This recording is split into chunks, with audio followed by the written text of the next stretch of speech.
Hello, and welcome to Famicast 204, your Famicast for the latter part of August 2021. I'm your host, Danny Bivens, and today I'm joined by James Charlton. Hey, it's Wednesday. Wednesday. You here with the Famicast boys? How's it going? Podcast time. Hey, going good, man. Going good. Excellent.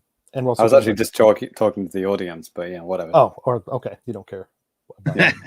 Get it. And we're joined by Ty Sugar. Death is certain. Really is. So welcome to the Famicast 204. We've got another exciting show for you guys today. Obviously, since more people are going to be watching us, you're probably going to miss out on the Pokémon Presents, but don't worry, we'll kind of update you on that as the show goes on. So don't worry, you'll still get your Pokemon news. If you don't really care that much about Pokemon, just stick with us and we'll just fill you in. Excuse me, did you say Pokemon nudes? Yes. Stay out of my search history. Yeah, sorry. I think we just got an episode title. There it is. Be careful with those naming things. Man, we've had problems with that in the past. But another exciting show for you guys here today. Got a lot of stuff to talk about. Not so much news, really, but we are going to talk about last week's Indie World events. And of course, like I said, the Pokemon Presents, that is, as we're recording right now live, it's going to happen in less than 30 minutes from now. It's happened in the past, right? We've gone live as directs have gone live, right? I was thinking about that. Like, I don't know if that's ever happened. I remember that. Definitely remember that. Or maybe like just as we finished recording and then this straight away happens or something like that. It's definitely been like as we finished or some kind of like this random news, like what, last year or the year before, they're like, hey, Pikmin 3 is coming out. But somebody said it in the chat and we're like, dude, what? like just out of nowhere. But also, we got some cool cats in the chat right now. Looks like Russ is hanging out and James Allen's there. Welcome, boys. What up? But let's just go ahead and kick things off with some new business.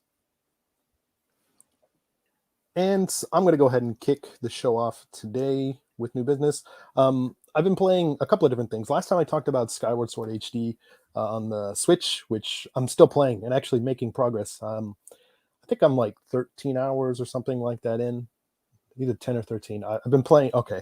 So yeah, there's that. And I'm still having fun with it. Still kind of getting used to the sword stuff, especially with some more really kind of minute things that you have to do in the game. Like James, still getting used to the controls, he says. 13 hours in. It's weird. It's weird because I'm not going to talk about this for a long time, but whenever you're playing like a Zelda game and you see an enemy, like you're like, oh shit, I need to beat the hell out of that guy or whatever. And if it's a button, you kind of just press it like as fast as you can, right?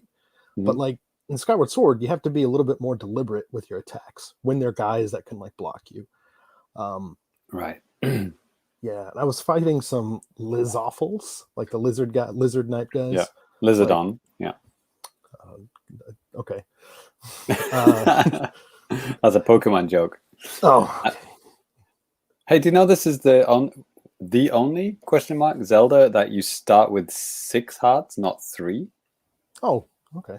Yeah, because I think it's because the first enemy can fuck you up if you don't know like that you have to kill them in like horizontally or vertically. No, so I think probably in testing, like a lot of people died on literally like the first enemy. Yeah, I think like I said, like the other day, if you're just pushing the control stick lightly, you're moving around your sword. So I think like the first guy I fought, I was kind of like doing that. He was like beating the shit out of me. So like, I think even Breath of the Wild only gives you 3 hearts, and that game will fuck you up. Like in the first enemy. Reasons. Yeah, for different. But this reasons. One is like, it's weird, isn't it? Yeah, but I'm kind of getting used to it. It's a little bit, finicky, I think. But I don't know. I'm having fun with everything outside of like super intense combat, which is the majority of the game. So, but anyway, what I really wanted to talk about today is something that I first played 23 years ago, I think. And I'm just coming back to it now. And that is Final Fantasy IV, aka Final Fantasy II. I'm playing it on Game Boy Advance. Never heard of it. Right? Actually, you have. This was actually released in Europe. I think you were in Japan when this came out, James, originally on the Game Boy Advance. Oh, the Game Boy Advance version. I just showed. Yeah, obviously. Yeah, that was probably the first version in Europe. Yeah, it probably would have been. Yeah. like no joke. Yeah. But yeah, back in the day, we talked about Final Fantasy VI before, separate thing. And I just had a question for you. Did you actually play Final Fantasy IV as well back in the day, or did you only play 6? Not back in the day. I played it a little bit on an emulator, but never really played it that far. Okay. Yeah, back in the day, I borrowed it from one of my buddies, like one of my best friends, who introduced me to like RPGs through this game. And also we had Mario RPG, which I didn't even know what an RPG was when we got that. So, you think, hey, cool, Mario game with some title that says RPG. What the hell does that mean? Ooh, rocket propelled grenade. Yes. Right? And then you start playing it, you're like, this isn't Mario. And take it back to Fungo Land. Yeah, it was a birthday or a Christmas present for my little brother. So we couldn't take it back. Santa, doesn't take things back. But yeah, with Final Fantasy 2, which is obviously 4, I played this back in the day when I was like in high school. Like my buddy let me borrow the cart, and so yeah, I was obviously trying to make my way through the game, but I don't think I was using like guides or anything. I just got stuck, like in like the middle of the game. You have to go back to there's like the main city in the game called. A big city in the game called Baron. You have to go back there and do some stuff, and I would always get housed by like this boss character there. But yeah, actually, I passed up that specific point in the game just the other day, so it's like cool. I've made it further than I ever have. Ooh, uncharted territory. Yeah. So yeah, Is the Game Boy Advance port? Are there any gameplay changes from the original? I know the translation's been spruced up a little bit. Some of the naming of like some of the spells and stuff are changed a tad to make it kind of like make more sense. Gameplay wise, I've heard on other podcasts that they did add a little bit of stuff. Yeah. Okay. I played the Game Boy Advance version of Final Fantasy 1, and they like completely reworked the game. Yeah. And I was kind of disappointed because it was so much easier. Yeah, actually, I have that too. Just the English only part of that. But yeah, with this they do make some really nice quality of life changes, like and it's kind of carried over from the PlayStation version, minus the load times. But one thing that the movement in the original game was really slow, and there was no like run button or anything like that. But now there is a run button that you can hold, or you can just go into the menu and make it so it's always on. So when you're running around in towns, you're actually running around, which is nice. And then, like James said, there is actually extra content that they made specifically for this Game Boy Advance version. Kind of like, once you clear the game, there's like a couple other dungeons or stuff or enemies that you can like go up against and stuff. Obviously, I'm not there yet, and I wouldn't even know because I never beat the game back in the day anyway. But I mean, yeah, pretty. I got a good European question for you guys. Got 2 Americans here with me, and there's 2 British people in the chat, so I'll see who can answer it first. Right. What was the first numbered Final Fantasy console game, home console version, to come out in Europe? Numbered Final Fantasy home console. I think you've asked us this before. I don't remember. 7. I'm sure it's something ridiculous like 9. Oh yeah, if we make it a little bit more exciting, on a Nintendo console. Oh. None. Probably comedy answer. 1 and 2 in the Advance. A home console. No, that's not a home console. Yeah, the correct answer is none. I guess technically the first one would have been a remaster, probably. Yeah, on Switch probably. Final Fantasy 9 on the Switch. Yeah, whatever the first Final Fantasy was on Switch, that was the first home console Final Fantasy in Europe. Wow. Think about that. In the year, 2018, 19. 19, yeah. Because we didn't get any of the original home console Final Fantasies, right? Yeah. So yeah, Game Boy Advance would have been the first, I guess. Yeah, I mean, back then, obviously not during the Super Nintendo era, but during the PlayStation era, if you wanted to play Final Fantasy, PlayStation was where it's at. I mean, obviously you had 7, 8, and 9. You had the kind of like the remakes or remasters, whatever you want to call them. They had 4, 5, and 6.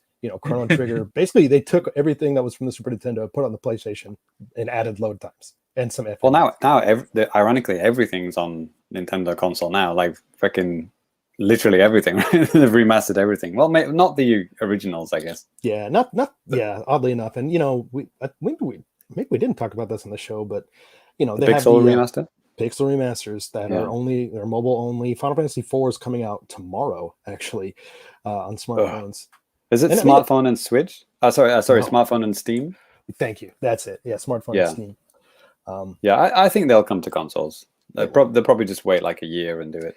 Yeah, even with like the remasters or whatever of like 7 and 8 and stuff, they had them on PC, like more modern versions before they released them on Switch and PlayStation and stuff like that. So I think it's just a matter of time. But in the meantime, I figured, like, hey, why not try to play a game that I actually own already? You know, crazy talk. Yeah, and actually, Russ has a funny comment here. Danny always seems to have every game at hand. He must have a portal he can put his hand in, and it comes out up to the next game shelf. Portal should be on Switch too. True facts. Kind of is like that. I mean, you want to play some Star Wars on your Game Boy Advance? Like, boom, we got that. You want to play some Jet Gun Radio on your Game Boy Advance? Boom, we got that. You want to play some Power Pro Pocket on your Game Boy Color? We got that too. Boom. No. Well, Russ, the trick is the room he's in is so small he can access everything. That's why. It's like, it's deceptive. Danny's game room is not very big. But yeah, I mean, just some, I guess, to close this out a little bit. I've always been like an RPG fan, especially after playing this game like back in the day, and it's just been fun kind of going back and getting into the characters and stuff like that. I mean, for the time, there's some pretty like wild stuff going on in the story, like some real like kind of crazy turns and stuff like that. So it's kind of fun. I mean, obviously, if you compare it to like modern day stories, yeah, it's a little bit lackluster, but yeah, it's pretty cool. And I'm hoping to finish this one out here over summer break. I've been playing the hell out of it. I like, when I'm playing RPGs, I like to grind and get my guys like super powerful, so I just beat the shit out of everybody.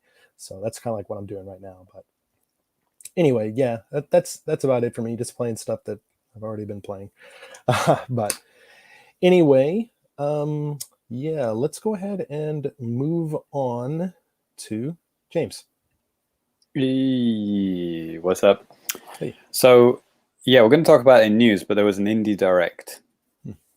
And after the Indie Direct, we got sent a code for one of the games in the Indie Direct, and that was called Islanders, console edition.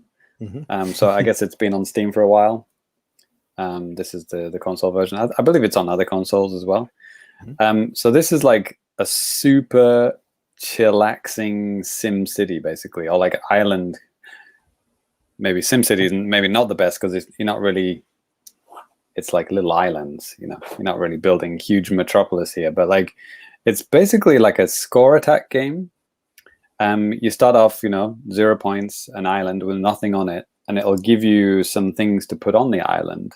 It'll ask you like, do you want to be like a stuff from a brewer or like a woodchuck or something like that, and then you'll get 2 of those options, and then you choose one, and then it'll give you like 4 things to place.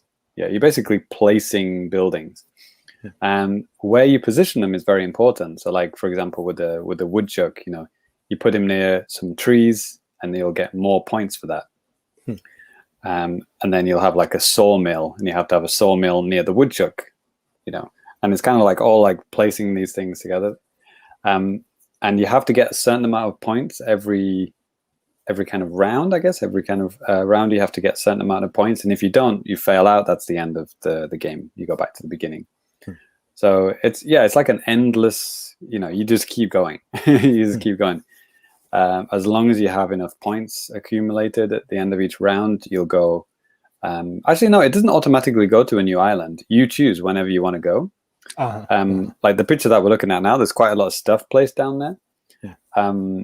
If the island is completely full, it's probably better to just move to another island. And then if the bottom right, you can see the X. If you hit X, it'll randomly generate a new island, and you'll start from scratch. You'll keep your score. Your score will remain, but then you go to a fresh island, and then start placing stuff again. So you can't always go to a new island. I think you have to accumulate a certain amount of points to kind of for that option to appear. But it's really cool. Like, it's just so relaxing. Like, there isn't a time limit. you can take as long as you want to place these items, and it is quite handy. Like it'll show you the number. Like if you're placing like a city center down, for example, and then you're placing houses, it'll tell you like the best place to put your house. Like you can just move it around. You can tell it's like a PC game because you're using the right stick as almost like a mouse cursor kind of thing. Sure. And then you put a house there, and it's like, oh, you get 3 points if you put the house here. But if I put it nearer the other mansion, I get 5 points. Okay, I'll put it there. So you're kind of like always arranging stuff. You can undo like one move back if you make a mistake. But basically, you're just like trying to make a beautiful looking city and get as many points as possible. And just keep going until you run out of pieces to put down, and you don't have enough points, and that's it. So yeah, it's a high score game, and they do have a, what would you call it, a creator mode or something, where you just got, you don't have to worry about points. You can just put stuff down. Okay. I actually don't really know the point of that mode. I mean, I guess if you just wanted to make something that looked cool. Yeah, it's almost just like a toy box. Yeah. You just want to make a beautiful looking city and then take a screenshot and share it on Twitter or something. You can do that. Yeah. I mean, they do this. SimCity and do they? Skylines and stuff. Well, okay, SimCity. I don't know. City Skylines. I think they have a mode where it's like infinite money. You can do whatever. Infinite money. Yeah. Exactly. And it's just to kind of just show off. Be like, this is what I can do. Because I mean, when you're playing those games, especially like cities, you're starting out with not a lot of cash, so you kind of got to make sure you're building. Think about what you're doing. You get bored of just looking at Bumsville with like 3 houses in it, and you just want to put all the nice buildings down. Yeah, it's like I don't have enough money to build, a zoo, but I can build another, fucking potato farm or something. Right. Sewage plant. Yeah. Next to the potato farm. Yeah. So yeah, it's very simple, very nice, simple colors. I mean, it looks like you might as well have "Made in Unity" written across the screen. But I could have swore that was like maybe on the I watched your gameplay that we have up on YouTube too. If our YouTube channel, yeah. Available now. Yeah. But I think it's only like 500 yen or something, like $5 or something. It's $5. It's not very expensive. So I don't know if you got stress in your life and you just want to listen to some peaceful music and natural sounds and just make little cities. It is just buildings, by the way. There's no people. There's no little people in there. It is just I said woodchuck earlier. There's a brewer as well, but you don't actually see them. It's just the buildings that they live in. Woodchuck? Is that you guys call millers, like law? How much wood would a woodchuck chuck if a woodchuck could chuck wood? I've heard that, but we call it like a miller or something, like a lumber mill. It's Miller time. No, that's the brewer. You're getting it mixed up. That's very American of you, James. There you go. So yeah, Islanders console edition. Thanks to the CodeSync boys for sending us the code. Appreciate it. The other one I played. This is the we almost need like a jingle for this. James's Game Trial Game of the Week. So yeah, we talked about it in the last episode. Minecraft Dungeons was free on the Japanese Nintendo Switch Online service, and someone in our Discord just posted that it's coming to the Western one as well, like soon. Which is like crazy. Today? Maybe? Yeah. So maybe it's good timing to talk about it now. So the Japanese free week has already run out. But yeah, I played it by myself. I played it online as well. Like we mentioned last episode, this has cross-play and cross progression, so you can play it with Xbox. I don't know about PlayStation. Maybe ? Is it on PlayStation? I have no idea. Probably. So yeah, I played it with Lemonade. He was on Switch as well. And then Russ, who's also in the chat, played it with him. He was on Xbox. He's got Series X, right? So yeah, all playing together. It's okay. I mean, it's kind of like good mindless fun, I guess. So yeah, you're just going around killing enemies, picking up, loot and coins, and then upgrading your dude and changing your armor and changing your weapons. It's not really much to think about. There are some puzzles, I guess, to solve. Nothing too taxing. Yeah. I mean, I feel like I played this game before, even though I haven't. It's just so familiar. It's like it's almost like hack and slash, right? Yeah, it's Diablo. Yeah, but it's like almost like so generic. It's like 5 games I've played before at the same time. It's like it's just the the Minecraft aesthetics. That's what kind of exactly and I've there's 2 videos on the YouTube channel. There's one just direct feed gameplay from me, and then I captured the stream that I did with the boys.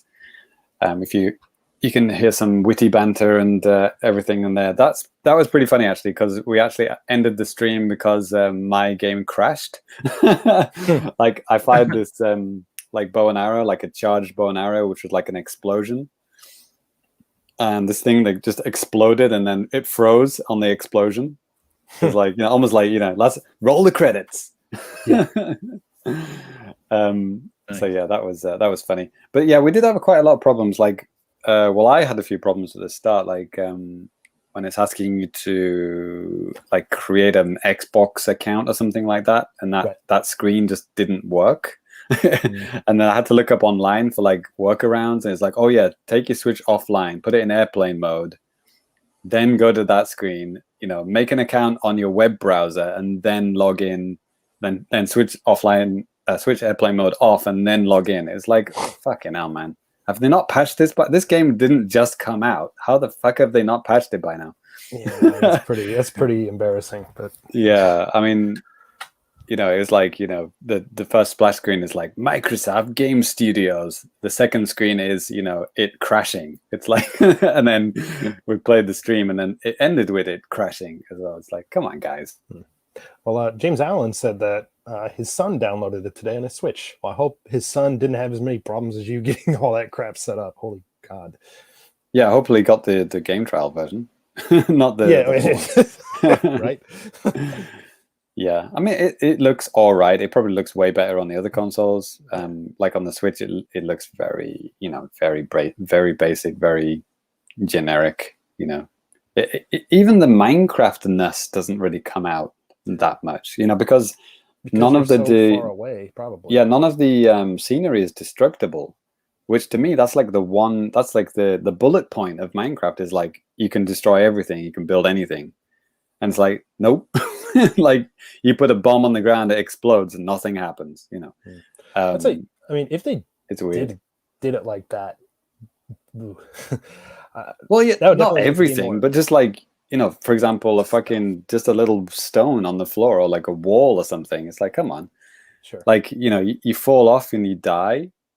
Like there's like you can see the ground beneath you. Like there's like there's a field below you, kind of thing, and you're on like a higher level. But like if you fall down, you just die. So it's like, in Minecraft, that wouldn't happen, right? You just keep going, right? It's an open world thing. You can go wherever the hell you want. Yeah, and then, I mean, yeah, it's got the Minecraft enemies that, I recognize, the creepers, all those kind of things, the zombies, the pigs, the sheep, all that stuff. But yeah, it just felt very, very, very generic, It's not really using the IP that well, I think. Minecraft is like literally Microsoft's only, globally popular IP, right? It's like, I think they could have done a better job on this, Maybe they need another shot at this, because, yeah, it didn't really hit me. And it's like, okay, well, I'm glad I didn't pay any money for this. But, it was fun bantering with the boys online. Once we got it working, that was okay. But, yeah. I wonder how people that are like invested into Minecraft, I wonder what they thought about this. You know what I mean? Like, yeah, it's weird. I just don't, the Venn diagram, it's like, Minecraft players and then Minecraft dungeon players. I don't really think they cross over that much. I mean, because like Minecraft players, they want to build, they want to make stuff, they want to make stuff with their friends, right? They want to blow shit up. This one, you can't really do that. It's like, when you first played Resident Evil, like, PlayStation 1 version Resident Evil, and it's like these beautiful environments, but it's all just pre-rendered. Yeah. And he's like, oh, you can't pick that up or you can't go there. It felt like that. It's more like that than an adventure, like a Breath of the Wild, where you can just go anywhere and destroy anything and climb anything. It's not like that. Probably what it is. I mean, Microsoft's thinking like, man, like people love Minecraft, but like we've already sold it to them, 1 billion times. Like, right. We gotta find another way to like do something with something else to do with this IP, so we can keep getting money from it. I mean, it keeps selling, and people keep buying it. But I think even other like non-Microsoft studios have done this better. Like, what was that? Dragon Quest Builders, was it? Yeah. Like I thought that was a really genius move, because they basically stole the concept of Minecraft. It's like Minecraft with Dragon Quest skin, but they literally put Dragon right? Quest stuff in there, so it's its but own like thing. The thing they did, like they made a story out of it. They made it interesting. They give you reasons to build stuff and destroy stuff and find stuff, and like they made Minecraft into a proper story and a proper adventure. They didn't call it Minecraft, but I thought that was really clever. And then it's like, then you have an actual Minecraft game and it doesn't do any of that. It's like, lame. I think Russ has a very interesting and probable take on this. They were probably making Halo dungeons and then reskin it at the last minute. Right. Definitely has to be the case. Exactly. Yep. Halo. What's the other Microsoft game? Gears of War dungeons. Didn't they have some Forza dungeons? Yeah. Perfect. That's it. There's no more Microsoft games left. Oh, Killer Instinct dungeons. There you go. Oh, hell yeah. Let's go. Now we got Ty interested. That's right. Exploring the caves as Orchard. Yikes. Stop it. Ask me about the Killer Instinct Minecraft skins I bought. You bought some? Oh, right on. Oh, yeah, of course. That was literally a thing. I think it was only on the Xbox 360 version. Yeah. But yeah, I had to get those. Of course. Because they did Mario, Luigi, Yoshi, and everybody for the Nintendo one. And did they do like Crash Bandicoot or something for Sony? It's like something weird. I don't know. I think they did something for the Sony guys as well. So yeah, it's like the Rocket League, isn't it? It's like whatever version you're playing, you've got some exclusive skin. Yeah, well, that you can show. I don't know. These days it seems like pretty much it's okay. Well, it doesn't matter. But that'd be interesting though. Can you get Killer Instinct skins in the Switch version? That would be interesting. I don't think so. I think it was literally only on the 360 version. Yeah. If I can get them elsewhere, I'll let you know. Looks like Chris Blackstone's joined up. Hey, what's up, Famicrew and fellow live chatters? Hey, bud. What up, bows? That's right. Friend of the show. So yeah, there it is. I think there's another game that, from the Indie Direct that I'll be playing soon, and I'll talk about that. Maybe I'll mention it in news when it comes up, and then I'll talk about that next episode. Okay. Next. All right, Ty, why don't you bring it home? Oh, hell yeah. Playing video games. Oh, yeah. And shout outs to Russ for identifying the Nintendo t-shirts we're all wearing. Oh, nice. Well, I am not wearing a Nintendo t-shirt. I'm wearing a Star Wars shirt. Yeah. Never heard of it. Right. Yeah, James is everyone but me this time, damn it. That's so good. Dude, I think I've asked you this before. There's a reason I'm wearing this one, right? James, I know I've asked you this before, but where did you get that Donkey Kong 64 shirt? This one was actually bought by my sister in the UK. She sent it over. So yeah, I didn't get it in Japan. I was gonna say, like, I think it was from Game. I don't, if you know Game, the UK shop. Yeah. Yep. Okay, that makes sense. Okay, it's like, sometimes in America at Walmart you just find some really weird stuff, like for T-shirts and stuff. But, right. Yeah. Says anyway. I love Yonky Dong with a picture of Kirby. Yeah. Yeah. Nice. I'd buy that. I would too. Anyways, Ty. Yes. So I believe last time I talked about playing Streets of Rage 4 DLC. And at that point, I had played through the story mode with most of the new characters or all the new characters. And then since then, like I finished doing all that. Then I went to the survival mode, like really hardcore, because you have to unlock all the moves with all the characters to get the get the achievement. And it's a pretty big grind. So it's kind of fun though that you can actually customize your characters a bit to optimize them for survival mode, and you do need a little optimization, I think. Okay, so I was survival mode. Watching your stream the other week, right? Time, good times. Oh yeah. I just hopped on, did some grinding.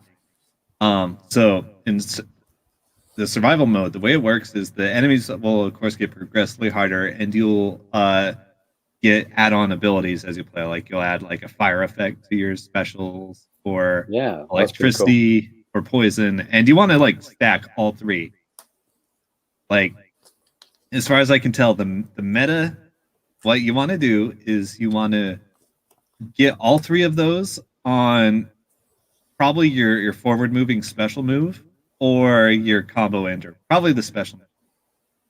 And once you get all three of those, you try to get the lifesteal ability, and then you just try to crowd control like the whole group as they spawn on the screen. And easier said than done.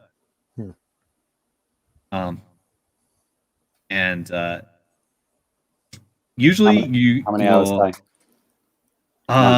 Fuck, I don't know. What's your hour count? Maybe I can figure it out with math. Okay, so there are, let's see, 24 hours in a day. There's 8. There's about 20 characters, because it includes like all the retro characters. And it takes like if you do like a run long enough to unlock everything, it takes about half an hour. And if you don't get it all the way, you have to do another run, so that'll add like another half hour. And if I did it like half the time on average, let me think. Probably take, I don't know. 20 hours maybe. So, yeah, probably about 20 hours. And I think you had 80 on last time, right? So yeah, maybe up to 100 by now. Yeah, probably. It's a bit of a grind, but like I was getting really optimal by the end. Like I could just like pick any random character and survive past level 35 or whatever. That gives you the all the moves unlocked in one go. And then like I started like eyeballing like world records. Like, okay, what strats did these guys use? How do I get it? Nice. And can I get a decent crack at it before I finish unlocking everything? I made pretty good. I mean, I got to like level 40, I think. And like at that point, like if you make like one mistake, like you just get erased. Nice. Yeah. And like the survival mode, it will drop like several of the hardest bosses in the game at the same time. Like just right on you. Like, here, deal with this shit. Yeah, I looked at some like no-hit mania level videos, and it's like I just couldn't comprehend what I was watching. I was like, how are you doing this? It's like, holy shit. Yeah, but overall, yeah, like the survival mode is surprisingly in-depth, and I would greatly recommend this DLC and also the incredible game it's for. So good. GG. Now, yeah, GG, yeah. Let's go. Now we move on to the hard stuff. That's what she said. Damn it. Okay. So after I finished cleaning that, I went back to Fight and Rage. And Fight and Rage is basically a Streets of Rage game, but I would say it has more difficult things in it, and it has more complicated things in it. So like once you get into the like really hard stuff, like this game will fuck you up. I finally got the achievement for like 25% of the endings unlocked. Oh God. Yeah. Okay. And there's also survival, score attack, time attack, and combo trials in that game. So there's a lot of shit to do, and it gets very difficult. Like, okay, have you guys ever played a fighting game that has like a combo challenge mode? No. Clear Instinct Gold? Sort of. Yeah. You might be able to grasp it. Well, basically, like most any fighting game these days has a combo trial mode where it's basically do this difficult combo and you get a cookie. And so this beat 'em up game has that shit. It has like a mode where you try to piece together these difficult combos. And some of them are kind of like trick shots or require a lot of precision or something like that. And to get like the best ranking, you have to do like all of the hardest ones like within 1 minute, like in sequence, which basically means not making any mistakes. Maybe one. So it's like doing like 8 combo trials in a row without screwing up. It's pretty good. Makes perfect. Yeah, I got one. I got probably the easiest one of like the 3 main characters. It's cool. You get a nice fat reward. You get it like a new color for your character. Okay. Yeah, and there are a lot of colors in the game. A lot of them are really cool. So there's also that, and there's the survival and score attack. And I got S rank in survival with all of the main characters, and it didn't give me the achievement because you also have to do it with all of the enemy characters, which are playable. God. Wow, that's cool. Yeah, it is cool. It's a lot of fun. Yeah. So some of them are pretty easy, like because like the enemy characters will be like really simple. They'll only have like 3 different moves. I was gonna say, do they have simplified movesets? Yeah, and it like you have to go through like 16 floors on survival to get S rank with a regular character, but you only have to do like 8 with an enemy character. So like some of them have been easy, some of them have been hard. And so anyway, I still have like this huge grind ahead of me. It's gonna be fun. I was gonna say, like I remember whenever I think I first asked was like, how long does it take to beat this game? For like an average person. And then like I looked it up on like how long to beat or something, and it was like what 3 hours or something. It's not really that long. No, it doesn't even take that long. It takes like 45 minutes to 1 hour. Okay, but like, Depending. and it's not like a super expensive game either. But just thinking about how much shit they packed into this, that's pretty impressive. It's ridiculous. Like I said, like if you love Streets of Rage 4 and you did all the stuff in Streets of Rage 4, this is like the hard stuff that like your drug dealer asks you if you want to get into. Yeah, so it's great. I love it. And one more thing I've been playing. I got all the DLC for Civilization 6. The exact opposite kind of game. Right. Oh, shit. So what is it, like other countries or rulers or whatever? Yes, and there are changes to the gameplay as well. Oh, wow. Like what did they add? Like I kind of bought like 2 major things at once, so I don't know which one goes in which. One thing they added is governors. You can add governors to your cities, and those will give your cities like new effects or abilities, or you'll get some perks or something. And then there's gameplay mechanics. There's one that goes hand in hand with that, where cities have a loyalty rank or rating, and like if cities become too disloyal, they can rebel against you, and like your opponents can like take them over without like invading them, so to speak. So that's one thing. They added a new win condition. There's a diplomatic victory. So especially when you get to the modern era, there will be like diplomatic crises, and some of them happen as a result of gameplay. Like one that happened to me is like this civilization is about to convert this other civilization to their religion, and you can vote on a on an action to intervene on this, like collectively with all the other players. And if like you succeed, you'll get a whole bunch of diplomacy points, basically. And players can also vote for players at like various diplomatic stages throughout the game. I think I haven't gotten too far into this yet, but like what you want to do is just become the most influential country and vote for yourself. And when your votes are worth more, and then like you pass a certain threshold and you'll get the diplomatic victory. Another thing they added is giant death robots. What? Oh, Gundam style? Yeah. Nice. They added Gundams, basically. And another thing they added is global warming. Nice. All right. So, like, if you start using too many fossil fuels, like the sea level will rise and you'll lose like your coastal tiles. So I thought this game was supposed to be realistic. That sounds so fake. Yeah. Says 40% of certain countries. Yeah.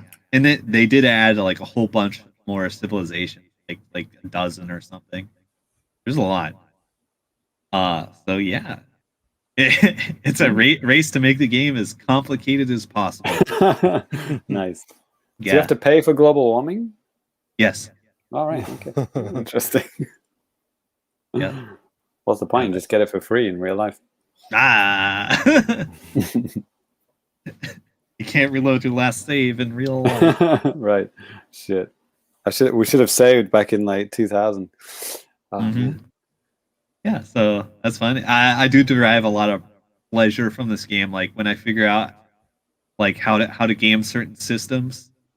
Like I think that's where the fun comes from for a lot of people. Is like once they figure out a system in place and figure out how to leverage it, it's like, oh yeah, there's those endorphins.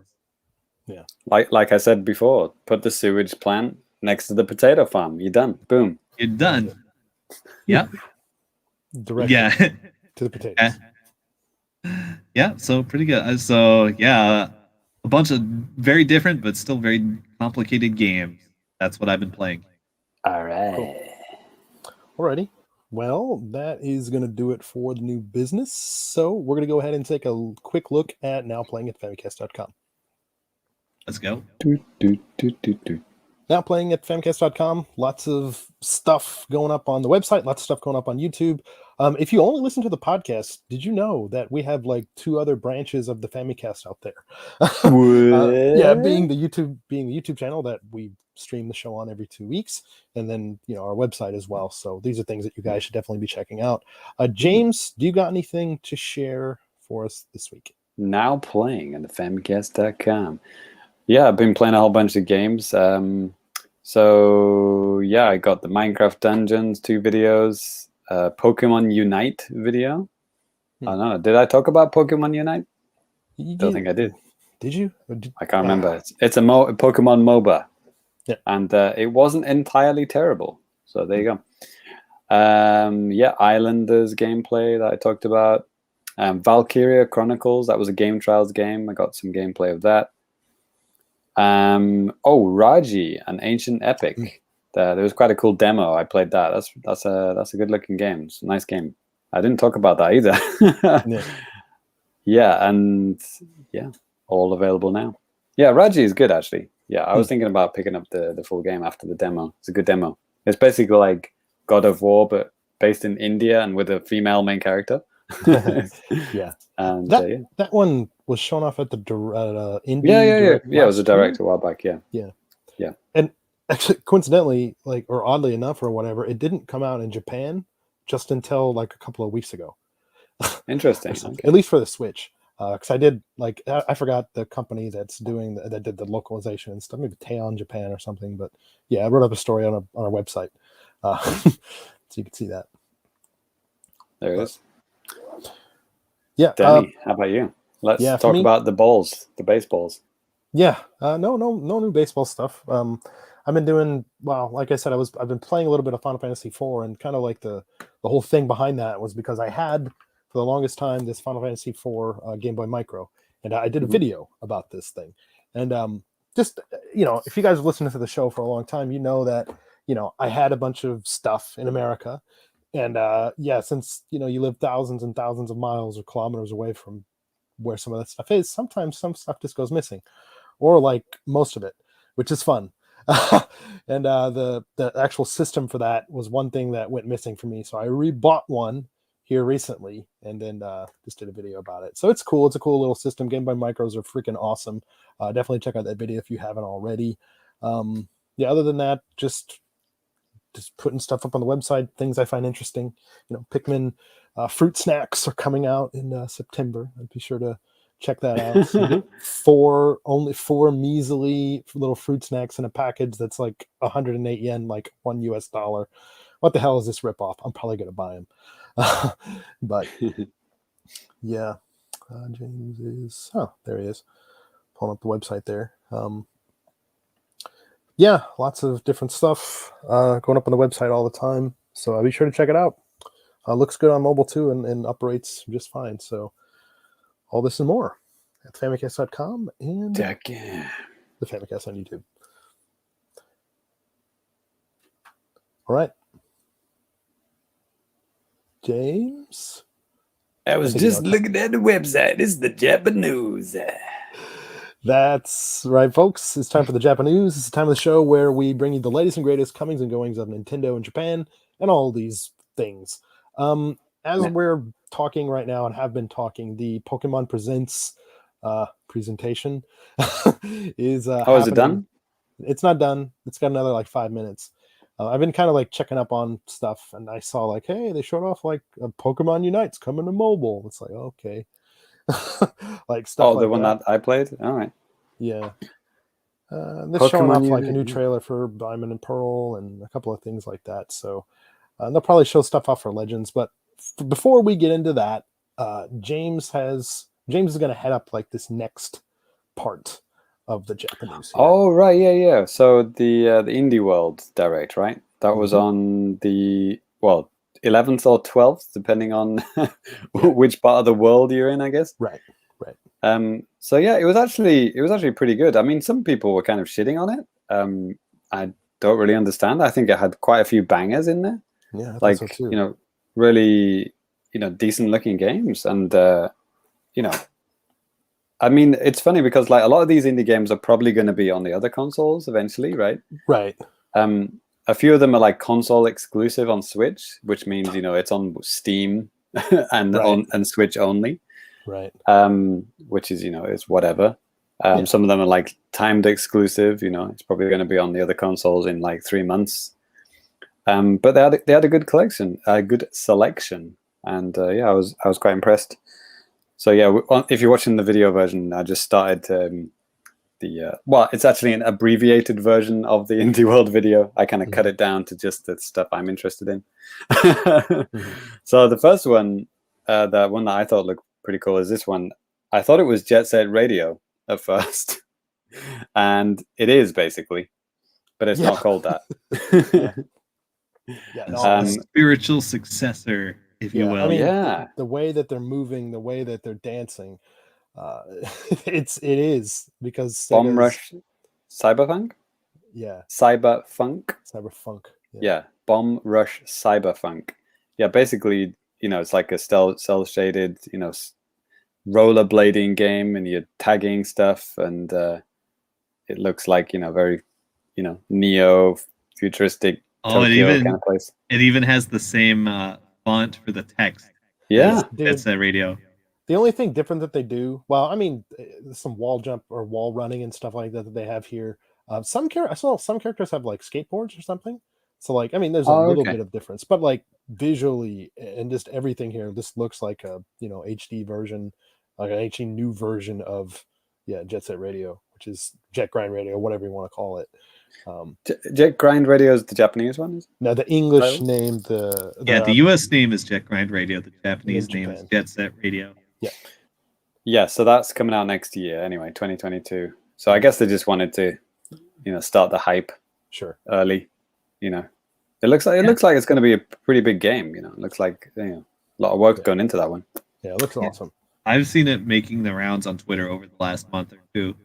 So there's definitely a lot of support for that game. Yeah, James Allen in the chat says he likes how this game promotes graffitiing. Yep, absolutely. Same thing as Jet Gun Radio. They put like a warning or something at the beginning of the game that said like, you shouldn't do this stuff. Graffiti is a crime. Yeah. A fun crime. Yeah. Right. Sunset Overdrive, that was an Xbox game, wasn't it? Yeah. Yeah, yeah, it also looks like that. So yeah, the next game, man, I'm not going to be able to remember this name of this game until it actually says it at the end of this video clip. Right. But this is the black and white kind of outline photography game. Yeah. It looks really cool. I mean, there's no color whatsoever, and they've got these little kind of beautiful little what would you call them, dioramas kind of thing. Yeah, kind of. So yeah, it looks like it's made in like it's like a sketchbook kind of effect, and certain characters look flat, almost like a Paper Mario kind of style. But it's a photography game, so you can whip your camera out anywhere and move it in 3D, like from a first-person view, and take pictures and stuff. It's a really, really interesting idea. I mean, I've never seen anything look like this, really. It looks awesome, and then I can't wait to find out what the name of this game is at the end of the video. Is it something? 2M or something like that. It's 4 letters, and it's like, it's like guys from Denmark or something like that. It's not English. Right. What do you guys think about it? I mean, I think it looks fine. It does look kind of like Toem. There it is. There it is. Toem. Toem. It kind of reminds me a little bit of crap. What's that game that came out last year? Short game. Oh my gosh. Photography game? Oh yeah, Short Hike. Yeah. Kind of. Mine's kind of like that type of vibe, but like, obviously a little bit more limited. The cuteness of that game, yeah. But this one, yes, like this is a lot more sharp, isn't it? Yeah. Yes, looks nice. Toem. There's the guys, the creators of the game, I guess. Right. So, oh, wait a minute. I could actually be playing the wrong video here. Uh-oh. Uh-oh. Yes. I think I'm playing the full version, and I wanted to just play the. I wanted to play the abbreviated version. So yeah, I'll get the abbreviated version, which is like 20 minutes shorter than the actual one. I think the actual video was like 30 minutes or something. My version is just 10 minutes. So yeah, Toem looks good. Looks like it gets a thumbs up from most people on the chat. And that comes out in autumn. When? And next one from the creators of Far. And this one, it's like almost like a adventure game where you're on a boat. Mm-hmm. On a boat, motherfuckers! Don't you ever forget. A boat. Yeah, it's not like a third person view, but it's like, yeah, from a side view, I guess. It's in 3D, and you're on this kind of like handcrafted boat made of, I don't know what the hell it is, scrap metal. Right. And I guess maybe it's like maybe even RPG adventure kind of game. And you can get off your boat and dive underwater and explore, like in the grimy water. And yeah, I've totally forgotten the name of this game as well. It is. Oh no, the game was called Far. Far Changing Tides. I swear it said from the creators of Far. Because, then it's it's technically true. It is. It is the first game we ever made from the creators of that. Yeah, it's a sequel. Right. I'm serious. Oh, is it? Oh, it is a sequel. Oh, right. Yes. Okay. Yeah. So if you know what, no joke. What was the first Far game called then? I don't know. I remember the guy. Maybe just Far. It was like Far than something else, but yeah, I mean, a little bit different, but maybe similar type of deal. Yeah, I actually don't know what the gameplay loop of this game is like. Is it collecting stuff? It looks very mysterious. Maybe it's a long way off. If anyone's played the Far game, let us know. So let's move on. That comes out early next year. So yeah, the next game, Indie World.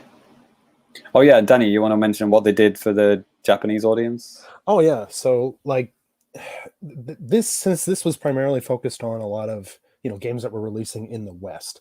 So there's actually an Indie World JP, and obviously they're covering indie stuff for the Japanese Twitter audiences. And yeah, it's a Twitter account. There's also a website that they do as well, but also they do like different topic pages on Nintendo Japan's website and stuff. Like they'll highlight Western games just to let gamers know about them and stuff.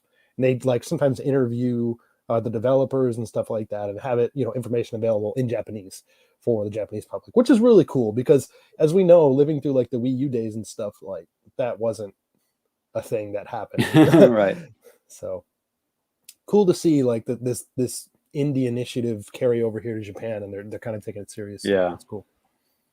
Yeah, Japanese people need a little bit of a push sometimes to buy stuff that's not Animal Crossing or Sure. Splatoon. Sure.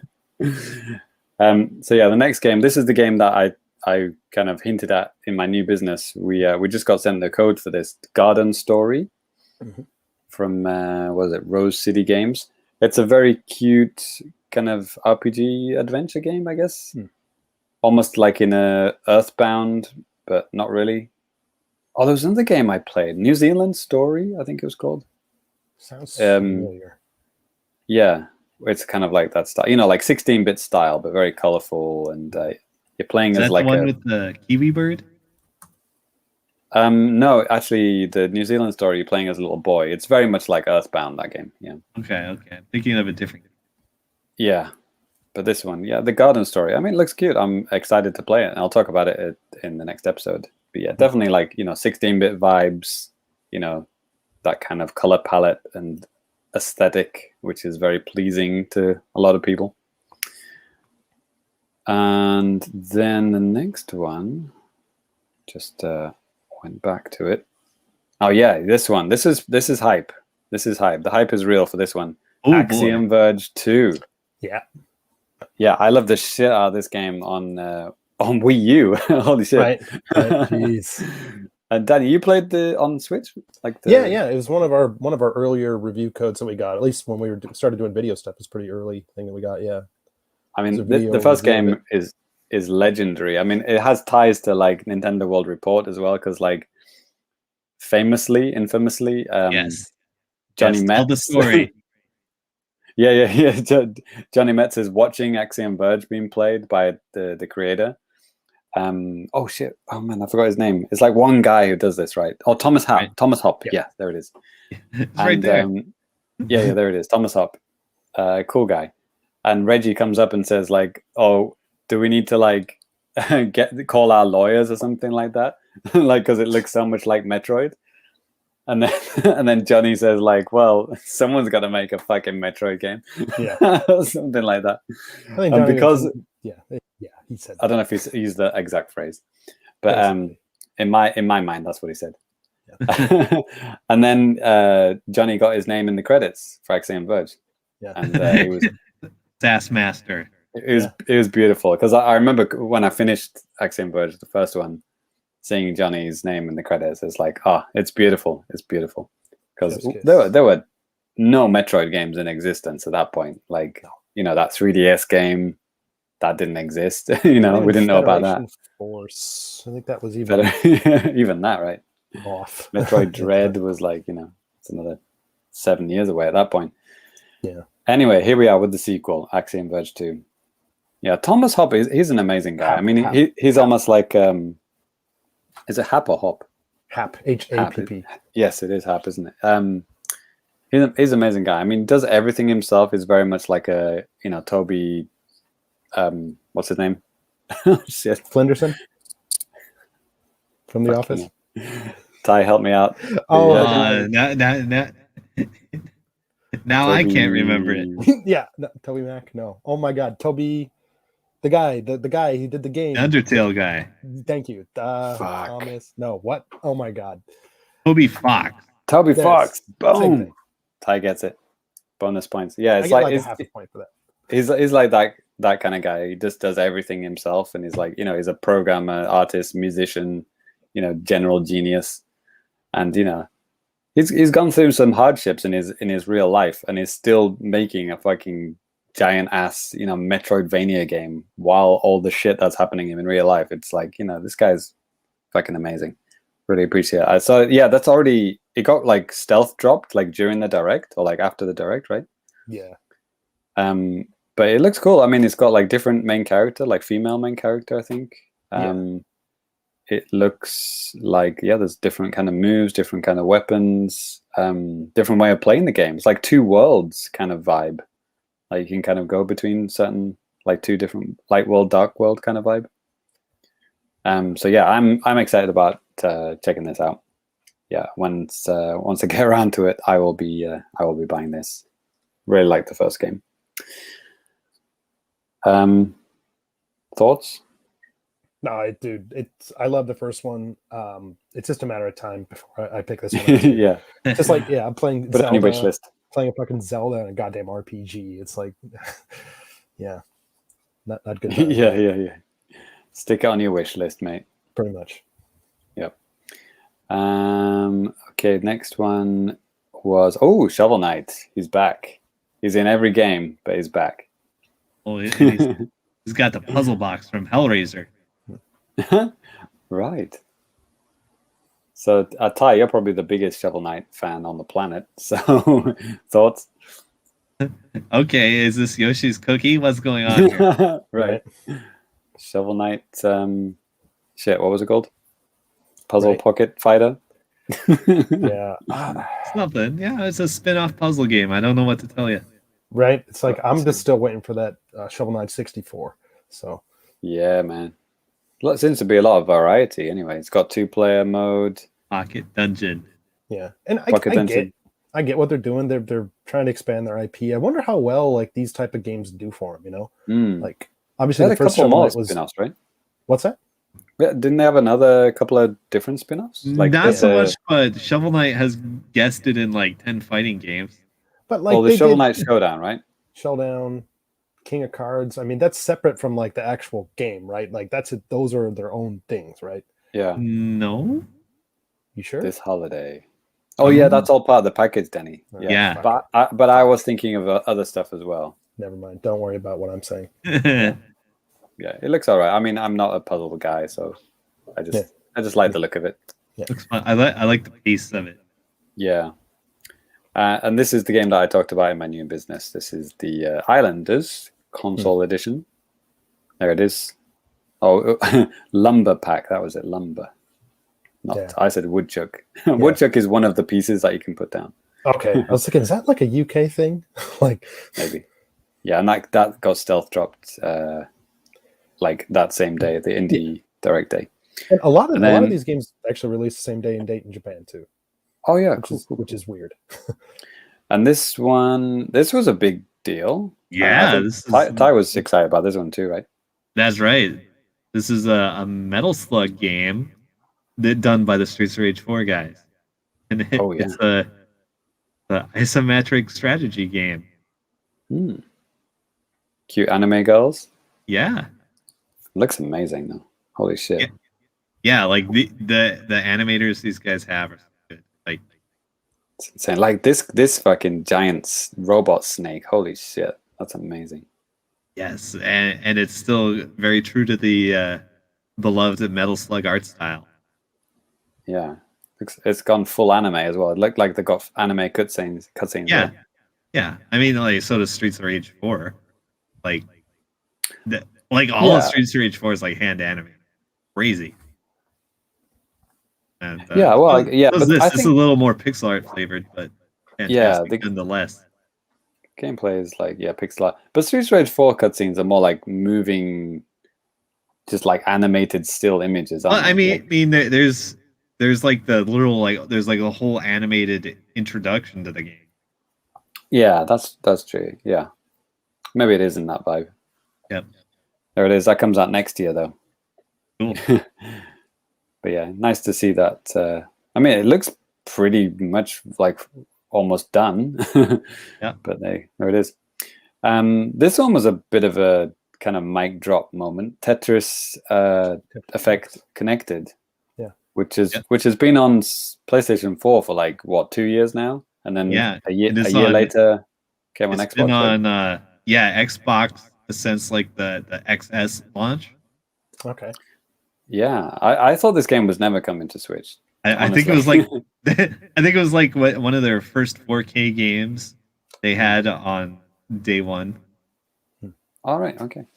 But yeah, I just didn't see this coming to Switch, honestly. But it is 8th of October. There it is. So that was pretty exciting. I'm pretty interested in this. So, I've only heard good things. Like, Scott, who was on the show before, he talked about this. He told me, he's like, Danny, why don't you get this? I'm like, well, I don't play my PS4. Right. Well, it's on Game Pass. I played it a fair bit already. Yeah. I could hop into Discord and stream some for you later if you like. And then I wonder if it's hold the controller and pretend I'm playing. I wonder if it's crossplay. This is the online multiplayer version, right?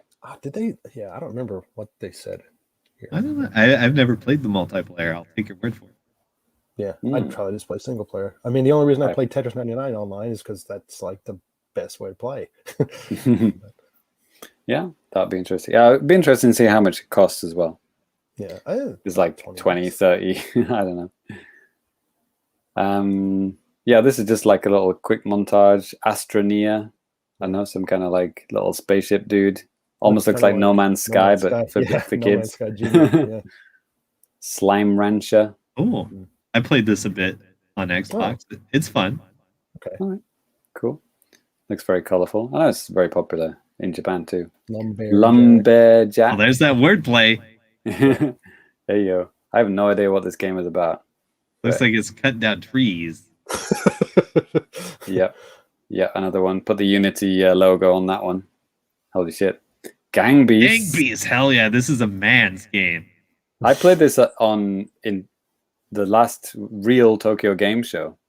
Oh, really? 2019? Yeah, 2019. Is it I played this on realistic physics type of things? Yes. And you can play it with like, how many players can you play at once in this game? It's like 8 or 12 or something. Oh, okay. I remember playing with 3 other guys at TGS. I was playing with the devs, but it was on PS4 at the time.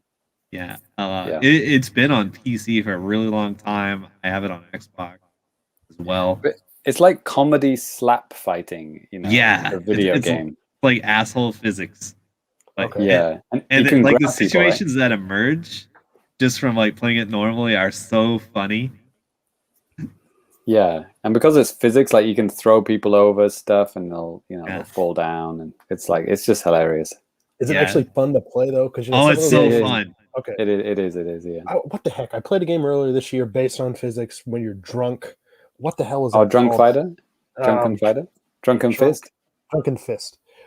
Cool game, but like the controls, because it's so based on realistic things, it's like really hard to control.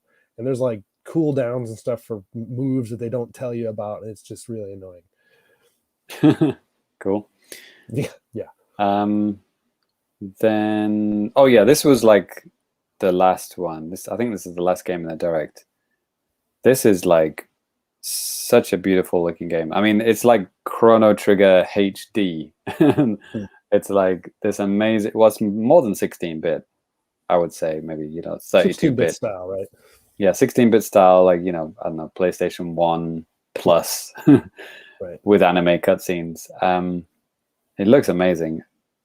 This is Eastwood, by the way. Oh, Eastwood. Forgot to mention that. Yeah, and they ended on this. But it looks pretty amazing. When is it coming out? I forgot if they mentioned the date for this one. Yeah, September 16th, 2021. So yeah. From Chucklefish Games. Pre-orders begin today. Yep. So yeah, Eastwood looks good. So yeah, for me, definitely Eastwood and the Jet Grind radio game. Yeah. That's not called that. Definitely stood out for me. Yeah, Tetris Effect. Yep. Interested in that, depending on how much it costs. Maybe. There could be a potential game night game as well, right? Sure. If it's not too ridiculously expensive. Danny, how about you? Tetris? Axiom Verge 2 Oh, looks yes, awesome. Yes, Axiom Verge 2. Yeah. Yeah, I mean, the Jet Grind Radio thing looks really cool. Yeah, I mean, I think overall it was a pretty solid presentation. And like you said earlier, James, I don't see what people were complaining about. Like, there's a lot of solid stuff here. It really is. There you go. Ty, anything you're looking forward to picking up on Game Pass a few months down the line? Yeah, I'm feeling kind of so about those. Like, I have a lot of them already. Sure. So, right, yeah, it's kind of nice about being a Switch owner. You can find out which games are good because your Xbox friend played them already. Right. And also, only the good ones come over to Switch, so even better. Filter. I don't know. I kind of want to try. What's that black and white photography game? Oh shit! Toen. Put me on the spot here. Toen? That sounds right. Yeah. Is that? Yeah. Zorp. Yeah. Okay, might be fun. A photo adventure. Yes. Pokemon Snap mixed with Paper Mario in black and white. There it is. That's the tagline. Okay. All right then. Cool. So this is still Japanese, right, Danny? Yep. So that was the first thing on the agenda. Next. Yeah. Well, the Pokemon Presents thing is done. Right. Okay. Yeah, I was kind of flipping through a couple of different things, and well, I have a trailer for Legends that I'm going to go ahead for the video viewers. I'm going to go ahead and put that on. We're going to kind of react to it live. I just kind of scrolled through it. Exciting. Let's do it. We'll take a look. We're doing it live. Hold on just a second here, folks. If I could find where I put things. But yeah, I mean, like I said, some of the things that were here weren't really great. And Russ has a comment there too. Tetris Connected is quite fun. It has a story mode, but there ain't much to it. All right. Well, here we go with the video. Or go ahead with James. James Allen said he's put 90 hours into Tetris 99, so he's intrigued by Tetris Effect. Yeah. Nice. All right then. Oh, okay. Danny's got the trailer. Yep. Hit it up. A tale eternally retold. Yeah. Different game. Oh, this is the Arceus? The Legends one, the kind of the open world type of thing. Breath of the Wild Pokemon Edition. Yeah. So it already looks like it's running better than it was. It's hard to tell when it's 3 frames a second on the stream, but yeah. Oh, okay. Well, it looks fine for me. But I mean, yeah, depending on these guys are just pacing around like MMO enemies. I just want to get in there and just like kill them. Just grind them for experience. Let's go. I wonder if this is the Breath of the Wild engine. Hard telling. Pokemon Company might be a little weird about that type of stuff, though. You know, they use their own. No, we talked about this. Yeah, we talked about this before. Like, what keeps some of these companies like Nintendo from using, good net code? Pride. They want to use their own proprietary stuff. No, this doesn't look like Breath of the Wild. I actually played a bit of Breath of the Wild today. Yeah, it's not impossible. I mean, hell, Mario 64, Ocarina of Time, those are like basically it's not the same engine, very, altered, but the base is the same. So who knows?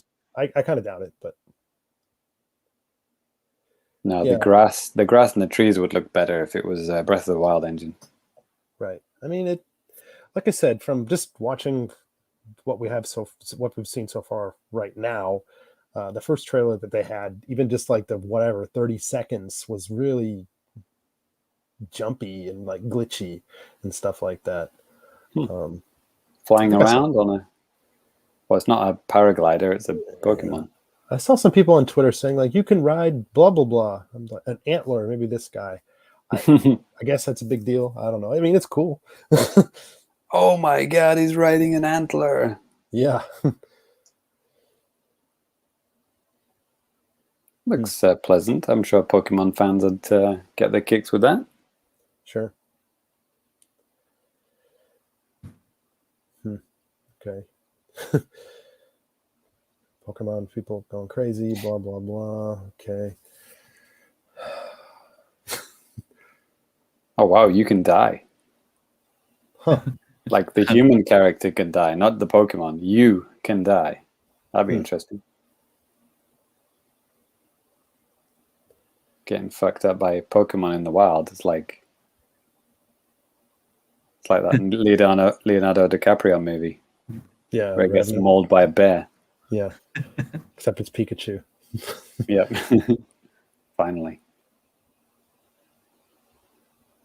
Yeah. When it comes to Pokemon games, just in general, like I think recently none of them really interest me all that much. So like seeing this one, maybe before this trailer, because it was a little bit more mysterious, it kind of made me like more interested in it. Now I'm seeing this, it's like I mean, it looks neat, but at the same time, it's like Pokemon games are for Pokemon fans only. I think. They don't really make many Pokemon games that are not for Pokemon fans. Maybe Pokemon Snap was like that. Snap. I'd say that even those kind of what the heck, Hey You Pikachu and Eevee Switch games, like yeah, and then January 28th, 2020. Oh, it's January next year. Okay. Yeah, they already said that at some point, but that's that. Oh, Ty, I forgot to follow up on the Pokemon Snap. You said you were mildly interested in the Switch version. Did it drop off your radar? The reviews were okay, weren't they? I think. Yeah. I don't know. If I just see it for cheap somewhere, I would snag it maybe. Yeah, I've played for 30 minutes. I should probably play that. Yeah. Oh shit! You bought it, didn't you, Danny? You psycho. I did. Looked like fun. It was fun for what little bit I played. Oh, Chris agrees with me. He says Pokemon Snap is the only Pokemon game he's ever played. There you go. See? Don't have to like Pokemon to like that one. Yeah.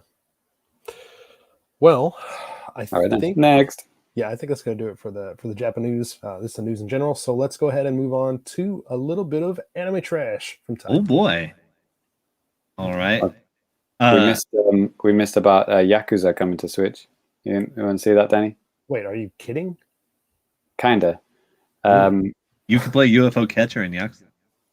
The Kiryu character from the Yakuza games is a playable character in Super Monkey Ball Banana Mania. Fuck you, James. Nice. Well, if you want to do it like that, hey man, like the Sega Game Gear, the Dreamcast, the Saturn, they're all coming to Switch as playable characters in Super Monkey Ball. There you go. I'm not kidding. Brilliant. Yeah.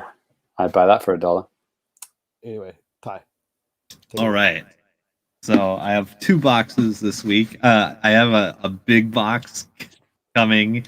It's unfortunately going to arrive here tomorrow. So we're gonna have to make do with merely 2 anime boxes. This is a small one. So I think there's but a singular prize in here. I think I know what's in it. What's a beloved Japanese hero character that everyone loves? Pikachu. Captain Falcon. It's not a Nintendo character. All right. Let me show you my Ultramans. Oh, nice. Okay. Ultraman. Yeah, wow. Ultraman. Yeah, look, he looks sick. Except for the bulge in his pants. No, I'm just seeing what I want to see. Yeah, this is Ultraman Gaia Supreme version. Look at it. Look at this dude. Yeah, that's cool. It's cool as fuck. Yeah. I remember Ultraman was a game on the 64 or Super Nintendo. I think Super Nintendo. Yeah, it was like a really bad fighting game, wasn't it, Ty? Okay. Maybe. I never played it actually. But yeah, I love Ultraman. Oh, it's the 25th TDG anniversary. I don't know what TDG is. Does he count as anime trash though? Isn't it more like just TV trash? I don't know. Sure. It's probably an anime as well. Yeah. Well, Ty's getting the next box ready. We got a comment from James Allen. We need to see Ty open the boxes with a katana. Nice. I don't think you're allowed to have those in Japan unless you're like you're certified for it. Hey, you know, the You have to other have a day I license. had to go to the police station, and I swear to God, as I was walking up, there was a guy carrying guns in a case, like 2 gun cases. Yeah. It, yeah, I almost didn't want to go in, but then I remembered we're not in America, so it was probably safe. And maybe Right. he's just some old rich guy that just had guns and he was just doing something with them. at They're the all police station. air rifles. Yeah, yeah. Right. Oh man, air rifles are great here. Anyway, Okay. All right. Now here's the other box. 2 big boxes. Okay. I got some fun stuff in here. All right. Now this is genuine anime trash. All right. Let me get this packing paper out. Oof. All right. Here we go. We've got a Miku. This is a Miku alert. Sakura Miku. Sakura Miku noodle stopper figure. Oh, Yeah. nice. You remember my TED talk on noodle stopper figures last time, don't you? Yeah, because I was so stupid and didn't realize like literally what you were saying, and then you're like, Danny, dude, it's to make it so you could do that. It's like, oh man. Yeah. Yes, figures made for the express purpose of stopping noodles. Well, keeping the heat inside of the noodle cup. Right. All right. Now, what do we have here? We've got this is another Fate figure. Still, I have no idea what Fate is, but I don't know. Is she a Dracula? What's going on? Succubus, right? No, I don't think so. She doesn't have any horns or wings or anything. Oh, no, this is the same character that I have a noodle stopper figure of. You can see in the background right here. It's the same character. And she just has like a yellow hoodie and a backwards ball cap. It's the same character. I love Right, Ty just points at the shelf. You can see him there. See her there, right? Yeah, it's this 5,000 characters. Tiny blurry thing. Yeah. This is difficult. Right I here. see what you're saying. It's hard to like 640p resolution. Yeah. Yes. That was like from like my first unboxing, maybe. I don't know. Yeah. So yeah, there's another. She has some big boobs. She does. She didn't before. I guess she grew them well. Delivered. All right. Now, I have a very special figure in here. This is from an anime that I have seen and care about. Oh. Let's go. Here we go. This is Rena from Higurashi. I don't know what that is. Oh, great. Let me tell you about Higurashi. It's a totally normal, cute slice of life anime. Okay. No. Oh. If Ty likes it. Okay. Yeah, it was originally a visual novel. They made an anime that was a big hit in like 2006, 2007. And there's a new one that's airing now that was originally billed as remake, but it's actually not. It's a sneaky sequel. And it's one of those shows that will fuck up your entire life. Okay. All right. Let me put it this way. Do you like Groundhog Day? Good movie. Yeah. Do you like American Psycho?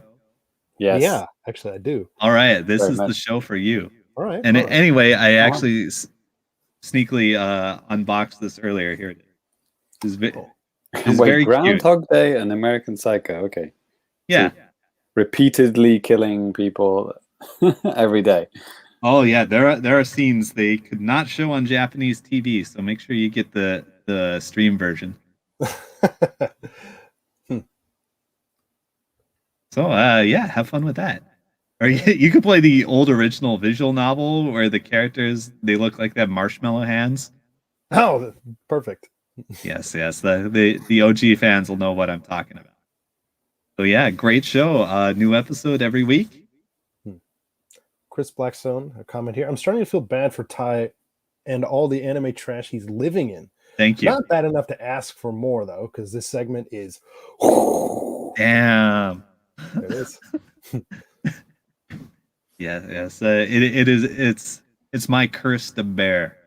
Yeah. Keep throwing the trash on the fire. Yikes! Yeah, I meant to restore all this during summer vacation, but I didn't. Very important corn cob update. Oh, yeah, it's around here somewhere. Oh, actually, I was using it as a pillow. It's a very nice pillow. Nice. Yeah, that's cool. I want that. And where's the boo from last episode? There was a boo. Was the last one, or was it maybe the one before that? I'm trying to. Boo? Boo, like the ghost Mario ghost guys. You had one. Okay. Anyways, Chris says thank you for your service. Okay, I don't recall a boo. Yeah. Hey, did you see I have those? a chain chomp, but I don't have a boo. Okay. Ty, if you see those like lights, Nintendo start doing these lights like in the shape of like a one-up mushroom or super mushroom and like a question block and stuff like that. Just like right around about this big, and they just glow. Okay. It's like super nice. But those are not in machines. Those are like from the Nintendo store. Yeah, like I got a thing like that. It was the Sumiko Gurashi thing. It looks like a little globe. It just lights up. Yeah. I saw them in my supermarket, Danny. The game section in my supermarket. Yeah. Okay. Also, maybe I'm thinking of something else because the Nintendo store is selling them, or they were. I don't know. I wrote a story about it like 2 months ago. Right. Cool. All right. Yeah. Watch Higurashi. We could do an anime segment sometime. All right. Totally normal show. Is that a threat? Yes. Okay. All right. Well, next up, we're going to do something just a little bit different here. So we haven't done this for a while, per se, but we're going to go ahead and actually do a little bit of a special feature. Whoa. Yeah. So some of you guys may remember, I'm pretty sure Ty and James do, but back in February, we were part of a live stream, and we got to talk about the N64 and stuff like that, which is fun. The not fun thing was when the technology wasn't working well, and basically everything that we said is basically lost to time, or at least garbled and just not. It was like a 2-hour. We did like a 2-hour show, didn't we? Yeah. In the trash. Right in the fucking trash can. So I thought, why not just kind of talk about some of the stuff that we talked about? Because A, it's been a long time and I forgot what we said. And B, I mean, the topic here is the N64. I mean, it's the 25th anniversary of the N64 this year. So I figured not to do the whole 2 hours or anything like that from right now, but at least maybe do like the introductory part that we had to the panel. And so we were talking about a lot of different things there. But just to kind of kick things off, and maybe just for today, if you guys like it, maybe we can do this again, like at some other point. That might be pretty cool, maybe. But to kick things off, just to talk about our personal thoughts on the N64 launch. And also then Ty had something, it ended up being a really interesting thing to talk about, but online journalism at the time of the N64, which I remember having a lot of fun talking about that. But I guess just to go to the launch, just for a little bit of background information, the N64 launched in Japan on June 23rd, 1996. North America in September, like 29th, whenever the hell they decided to do it at retailers and stuff in 1996.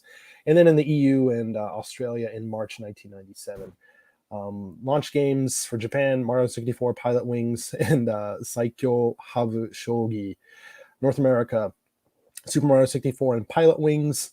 Europe: Super Mario 64, Pilot Wings 64, Wayne Gretzky's 3D Hockey, Shadows of the Empire, and FIFA 64.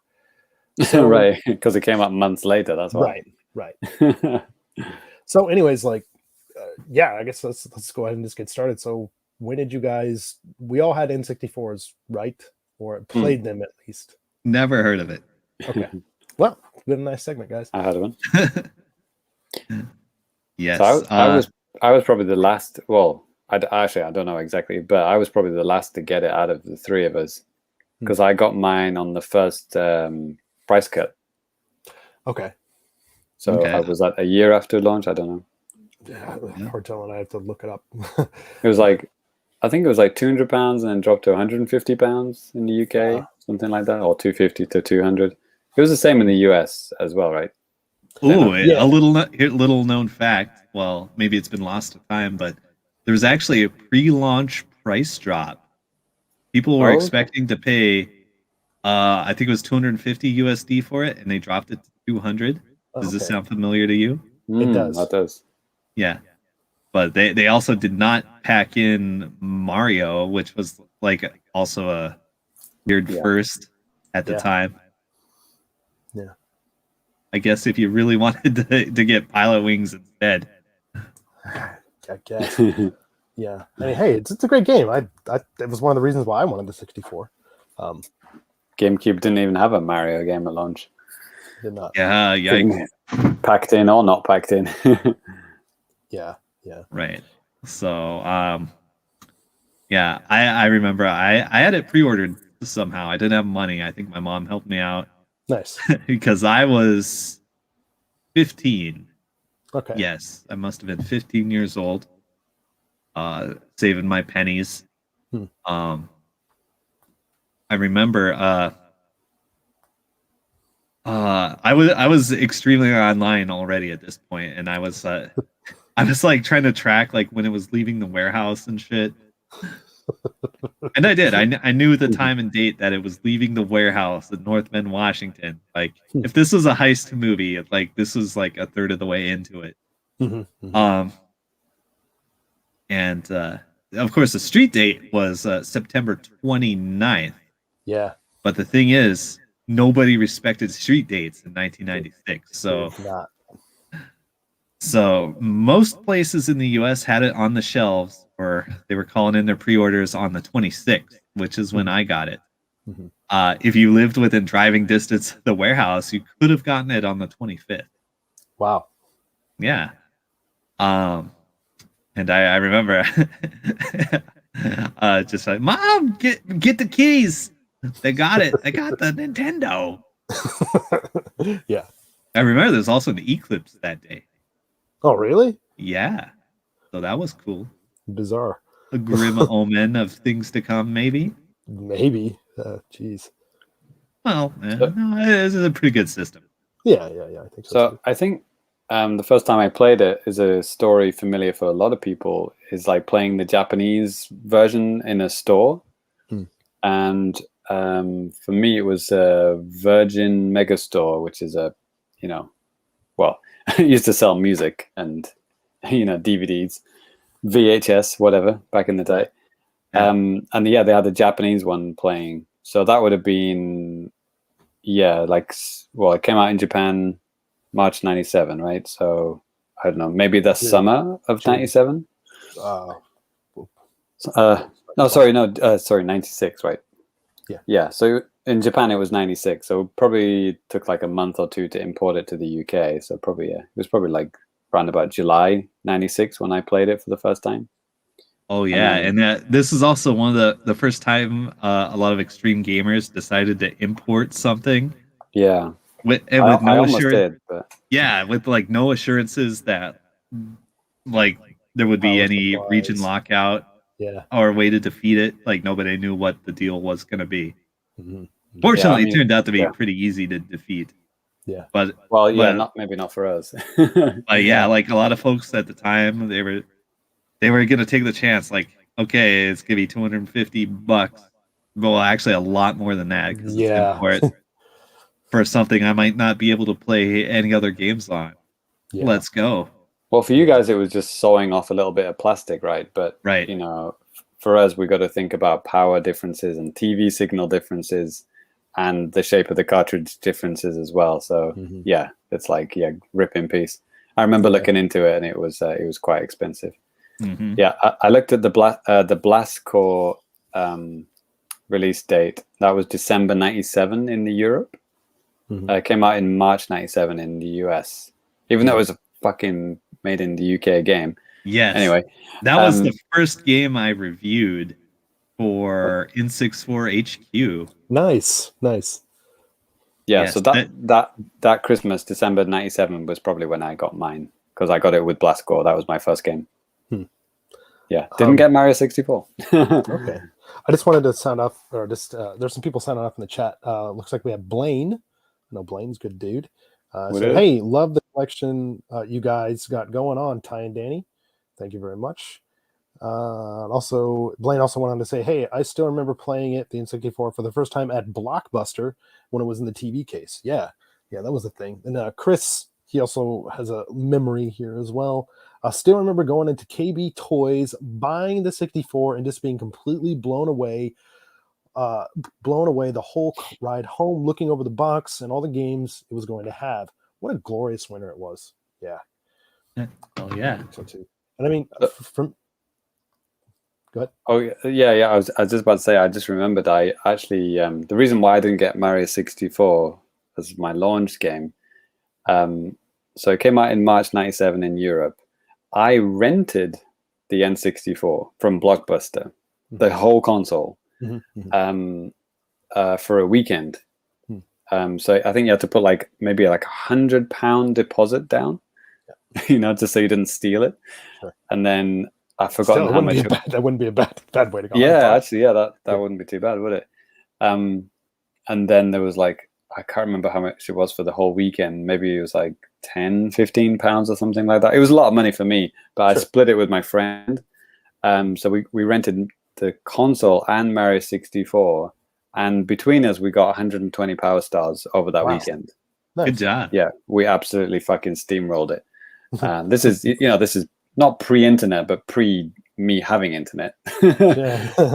So because I'd seen everything in Mario 64, I didn't feel inclined to then, a few months later go out and buy it. It's I kind of done that. I want something new. And Blastcore looks fucking cool, so let's go. Yeah.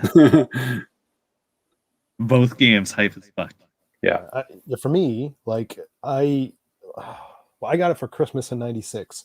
But before that, my first time actually playing it, one of my buddies, he got it. He had to have gotten it around launch because we were playing it before Christmas, like sometime in the fall. And he had Mario and he had Pilot Wings. That was it. Nice. Those are the only things that you can get.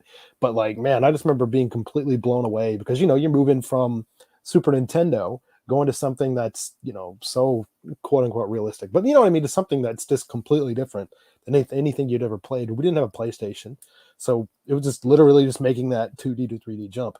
And just seeing Mario in 3D and just, first feeling a little bit kind of man, how am I going to be able to control this thing with this little stick? This is so weird. But, you get used to it. And nowadays it's just completely normal. Right. And that game, they fucking nailed it. They nailed the controls and the camera controls, on the first try. Yeah. Do you remember, the other 3D games that were kind of coming out at the time? Yeah. That felt like shit to play and control. I mean, at the time I didn't play them, but I went back. I played a lot of these kind of games that are like that, and if you look back at it in contextually, that's absolutely true because it was hard. It's hard to get a fucking 3D game right. It's something that nobody had ever really done to that extent on a console. Right. So it was a couple games that are jumping to mind would be Tomb Raider and Resident Evil. Not necessarily bad games, but let's be real. Controlling those, it was a clunky piece of shit. I was playing the PC, the MS DOS version of Tomb Raider in November '96. So yeah, that was much earlier than the N64. But yeah, I remember thinking that there's something a little bit wonky about how the camera moves and how the character moves, right? Yeah, actually, I hate that game. Yeah. But yeah, and then Mario 64 comes out, this is how it's fucking done, you guys. Yeah. So it's an extension of your thumb, wasn't it? It's you just can't believe that Mario is reacting in 3D that quickly and that smoothly. It's you're controlling a cartoon. Yeah, I think it was similar to the experience of actually playing with Super Mario Brothers for the first time. It's wow, this it's fun just to make Mario jump. The controls fucking work. Yeah. Whereas the other 2D action games at the time were yikes. Yeah. I guess we have to wait another 20 years for VR games to have that same experience, right? Which I'm not a fan of VR, but that kind of visceral you've never seen this before kind of thing. Like where it clicks and it feels good and it's fun just to move and run and jump. Yeah. I mean, like I said, I haven't experienced that in VR, but I've been told that some people have felt that. But we didn't have anything between Mario 64 and VR. There was nothing between that had that same kind of, right, experience, right? Yeah, I don't know. Maybe you could make a case for like good online multiplayer being an experience like that. But yeah, we're all just still pretty much playing fancy versions of Mario 64. Pretty much, right? 25 years later. Yeah, I mean, with Pilot Wings, did you guys play much of that?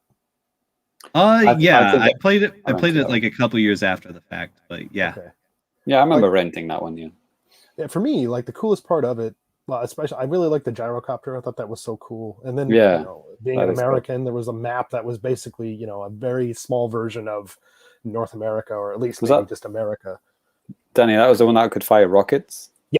Yeah. That is cool. That's a very cool effect and gameplay. Yeah, so that was always just fun. Just you could just like fly around and just chill. You didn't have to like actually do stuff if you didn't want to. That's true. That's what me and my brothers would do after we got it for Christmas and stuff. So, but yeah, I guess moving on to unless you guys have any other stories. Such a weird game series to choose to get a sequel in 3D. It's like N64, Pilot Wings, next one, Pilot Wings 64. It's like of all the games they could have chosen, right? They chose that one. Well, Danny, what games did you get that first year of 64? At launch, that Christmas. Yeah, at launch we got Mario and Pilot Wings. That was it. Okay, but that was enough. Yeah. I think at the time, like 96, there weren't very many games. There were 7 or 8 games, I think. And maybe I can name all of them. I know Wave Race came out like a couple weeks later, I think. Okay. I actually got that one when it released, and I went pretty hard on it. It was a lot of fun. Beautiful game. It's at the time better than the GameCube one for sure. Yeah, really made a real technical masterpiece, so to speak. Oh yeah, I like those. And what else? Mortal Kombat trilogy, like kind of infamously bad, actually. Yeah, my parents weren't going to do that. A little bit rough. There was Wayne Gretzky's 3D hockey. Hey, that's Robin Hood and his merry men are up to it again. That's like the one line you would hear over and over. Dude, yeah, actually, I did a review for that late last year. Yeah, man, he does say that a lot. What else? Of course, I was in for Killer Instinct Gold. Right. Went hard on that game for like 5 years. Yeah. Only. What else? There are a couple more games that came out. Oh, Star Wars: Shadow of the Empire. That was late 96 then. Yeah, that came out with that Christmas. Yeah, it was like November or something. I think that was one that I had asked for, but it, my parents had a limit. You know what I mean? Like right. Brothers and stuff like that. Yeah. So, Jalapeno sauce there. Did not get that one for some reason. Yeah, I don't think that was a 1996 release, James. Was it? No. Okay. But yeah, I did go hard on Shadows of the Empire. I think actually my brother got it like that was like his present, and I got Killer Instinct, I think. Oh, okay. I ended up getting Shadows the next year, which is fine. I mean, it was one of those notoriously expensive N64 games because I don't know how they decided it, but they really... that one was like a little bigger in the file size. Like it had like 2 EEPROM chips in it. Not EEPROM, but yeah, like Mario 64 is like a 64 megabit game, which means like 1 chip, and I think Shadows of the Empire was like a 96, and that mean it had a 64 megabit and a 32 megabit chip in it, which was expensive as fuck. Mm-hmm. Okay, that makes sense then. What was the order of the Rareware games? Those are pretty much the games that I bought. Whatever came first. Banjo-Kazooie. Killer Instinct came out first, and then Blast Corps came out in the spring, and then GoldenEye. Yeah, that was 97, wasn't it? Yeah. Like in the fall. Yeah, Maybe It's like late fall or summer. like late Fall. summer. Yeah. Yeah. Love that. Yeah, And then after GoldenEye is that, definitely up there. yeah, then Yeah, after GoldenEye, Diddy Kong Racing, maybe. Yes. Yep. Yeah, GoldenEye was maybe the best game on the system. You could make that case. Oh yeah, for sure. Definitely. There are yeah. only two Rareware games I didn't get. That was Banjo-Tooie and the Mickey Speedway. Mickey Speedway USA. Yeah. I got you beat there. I got those fucking games. You did? Yeah. I might have every Rareware game on 64. I have a lot of them, even the Japanese ones back here somewhere. But so one of the things that we talked about during the panel that actually Ty kind of like brought up the topic, and I thought it was super interesting, but that is online journalism at the time of like 1996. So take yourself back, folks. I mean, this was a time when some big sites that are out now, like IGN and stuff like that, they were just getting their start. Magazines were still a thing. I mean, that's where I got a lot of my information was from magazines. Online was just, I checked Nintendo's website and I checked IGN. Right. That was it. And so Ty, like, I mean, am I the youngest Famicrew member? Like, when it was 1996, I was 12 years old in 96. So Ty was 15. James was 32. Right. Yeah. Me and Ty around about the same age. Yeah. Okay, so at the time, like a lot of video game news, like was actually just posted by randos in news groups. Remember those news groups? I know the name, but I never used them. Right. And in particular, there were two guys. There were Scott McCall and Mike Biruski, if I'm pronouncing that right. Buruski. Yes. And they had kind of like ongoing facts with like just like fact collections about it, and they got together and they made a website, N64HQ, which would stick around through the years and did like bananas traffic. Like people thought like they were Nintendo and would like send them support emails and shit. It was hilarious. Nice. It was hilarious. You know when you've made it when you get those kind of emails. Yes. And IGN, well, at the time it was like Imagine Publishing. That's where the name came from originally, Imagine Games Network. And they put out Next Generation Magazine and some others in the US. And they just sniped the domain, n64.com, and they made n64.com like around the same time as N64HQ got its own domain, I think, at n64hq.com. And N64HQ.com, like, it set the model for game enthusiast websites, like where they would have the sections, the news, reviews, it's etc. The classic 90s like hockey stick web design. Right. Yeah.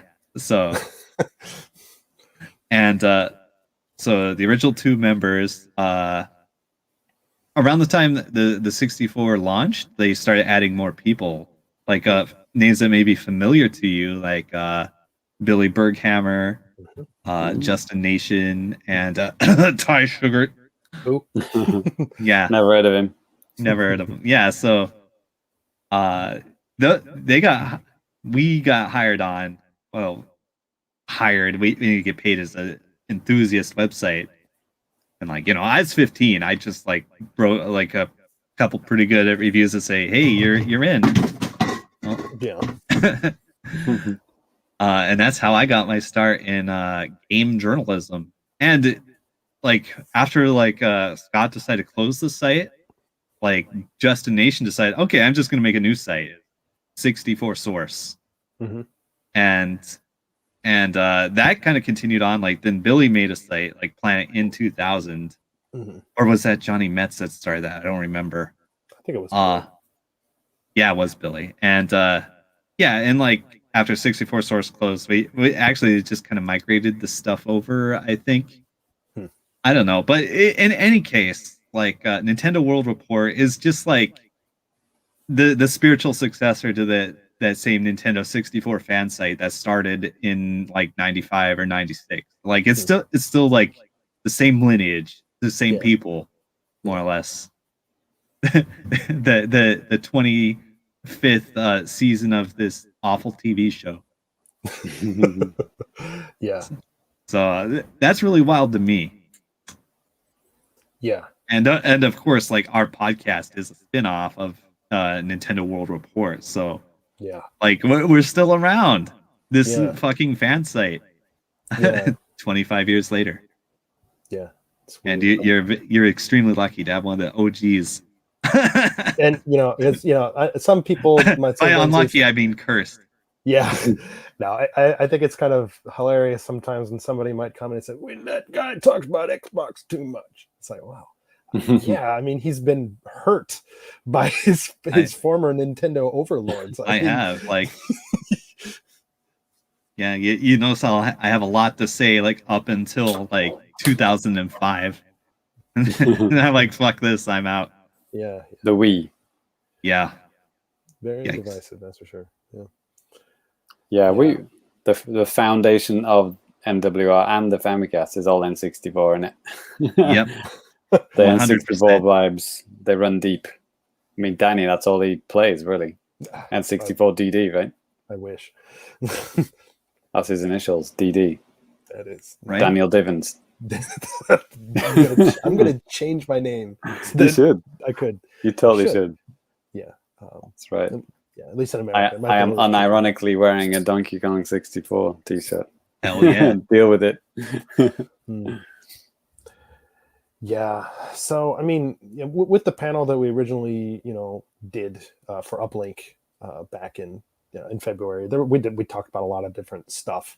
And I'll tell you what, like, you guys listening and stuff right now, or listening later, whenever the heck you're listening or watching this, let us know what you think. If you want us to talk about the N64 a little bit more, we do have a couple of other segments from that panel that we could kind of revive and talk about. It's top 10 64 games, that kind of stuff, right? Yeah. Like, actually, like, what did we talk about last time? It looks like, N64 to GameCube titles that we, aka Ty, played. Good times. Oh yeah. Yeah, we talked about the N64 DD and collecting Japanese retro games. We touched on the legacy of the system and a couple of other different things like that. It was a really, really fun talk, and it really made me sad when it just did not get toilet flushing sound effect right now. Yeah, right. I might have not put that in there. But yeah, so if you guys want to hear more about this, please let us know, because I think it's fun to talk about, and hope it's fun to listen to. Yes, I would love to regale you with stories of the N64 versions of was it Dinosaur Planet, Resident Evil 0, and Eternal Darkness? Eternal Darkness. Yes. Yeah, I'll tell you what, at some point in the future, we're probably just going to talk about it anyways, whether you like it or not. How about that? Hell yeah. It's something that we want to talk about. We're just going to talk about it. Fuck it.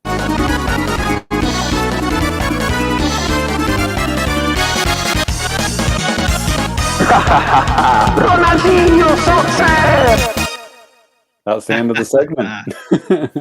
Perfect. Got to roll that R there. All right. Well, moving on here. Before we close out the show, let's talk about a little bit of feedback. Let's get to a little bit of feedback from you guys. Of course, if you guys have any questions or anything, where is that stupid button? It's fucking out of order. Maybe I deleted it on purpose. Maybe just to make me mad. Well, anyways, if you guys want to send us some kind of a comment or question or anything like that, longer form, thank you. Not that one. Anyways, you can do that. You can send us an email to thefamicast@gmail.com. You can hit us up on Twitter @thefamicast. If you're watching on YouTube, you can sign up in the comments below. If you go to the website, you could sign off on a side article, and we can read out your stuff that way. So to kick things off, we did have a comment on the website. Something. Ooh, comment that's a rarity. Yeah, website comment. Yeah, it seems like, okay, James, it's crazy, man. Like, ever since we started doing the website in 2017. But like back then, we got a lot more comments on the website. We were doing a lot more I don't know, but it seems like most of the time, anyways, nowadays we just get YouTube comments or comments on Twitter. Yeah, or something like that. That was pre-YouTube, man. That was the only way to like comment on stuff, wasn't it? It was to go on the website. Now it's way easier to just do YouTube, isn't it? Yeah. People don't visit websites and write comments. Usually not. But God bless him. We did have a guy do this. Sorry, my mind's playing trick on me. I keep thinking I see bugs crawling on my floor or something. But anyways, on my eBaseball Pro Yankee Spirits 2021 Grand Slam review article, he says, "Hey, Danny, thanks for writing this article. By any chance, do you know if Discord is popular in Japan? I'm part of a Mario Superstar Baseball, the GameCube Discord, that has grown a lot in the past year in the US and has an online scene. It would be awesome to get some players from Japan to join as well." And then yes, what the hell? Information. Yeah. So how can that be online? Is that using the tunnel thing? What's it called? Emulation, boys. That too. Yeah. Tunnel pipe. Yes, there's also an active community for the best GameCube game, Naruto Gekito Ninja Taisen 4. Nice. Yeah, so there is online play for emulated GameCube games. Holy shit! What's the what's the connection like on those? Depends. Yeah, no rollback there. There's rollback for Melee. Ooh. Oh shit! Oh, Somebody reversed engineered it. Yeah. Wow. But I think that's the only game that has it. To part of his question, is Discord popular in Japan? Like, honestly, I don't. I think I can field this one. Yeah, I don't talk to anybody that's Japanese that uses Discord. I do. I'm in the Japanese Killer Instinct Discord. So, hi, 3 of you? Oh no, there's a pretty decent population. Let me just tab over. There's like people in voice every day. Nice. Yeah, online 63 people. Wow. Offline 61. Yeah, not bad. Okay. Yeah, and it's a pretty niche game in Japan. So yeah, like I just didn't know if like Discord was just like a Western thing. Okay, I want to say sorry, Lemonade, for this because we say Western.